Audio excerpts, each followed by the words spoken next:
மதுரை சமணர் படுகையில் பள்ளி கல்வித்துறை அமைச்சர் ராஜ்மோகன் ஆய்வு மேற்கொண்டார். மதுரை மாவட்டம் மீனாட்சிபுரம் கிராமத்தில் உள்ள சமணர் படுகைகள் மற்றும் தமிழ் பிராமி எழுத்துக்களை தமிழ்நாடு பள்ளி கல்வித்துறை அமைச்சர் ராஜ்மோகன் ஆய்வு செய்தார்.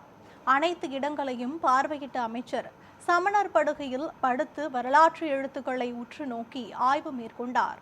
அதனைத் தொடர்ந்து செய்தியாளர்களிடம் பேசிய அவர், கீழடி என்பது உலக தமிழர்களின் தாய்மொழி என்றும் தமிழ்நாட்டில் தொல்லியல் துறையின் எச்சங்கள் பாதுகாக்கப்படும் என்றும் தெரிவித்தார்.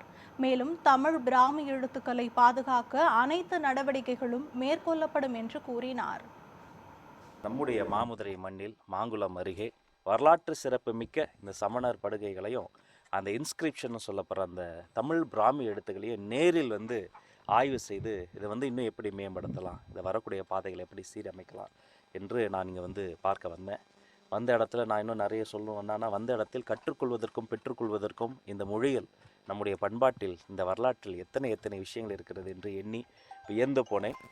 இதையெல்லாம் நேரில் சென்று மாண்புமிகு முதலமைச்சர் சி ஜோசப் விஜயன் அவர்களிடம் ஒரு அறிக்கையாக சமர்ப்பித்து வெகு விரைவில் இந்த கலை பொக்கிஷங்களை, நம்முடைய பண்பாட்டை, இந்த வரலாற்று சிறப்பு மிக்க நம்முடைய தொல்லியல் துறை சார்ந்த பல்வேறு பொக்கிஷங்களை இன்னும் பேண, இன்னும் பாதுகாக்க, இன்னும் மேம்படுத்த. கீழடி பொறுத்த வரைக்கும் அது தமிழர்களுக்கு மட்டும் இல்லைங்க, உலக நாகரிகத்துக்கு ஒரு மிகப்பெரிய தாய்மடி.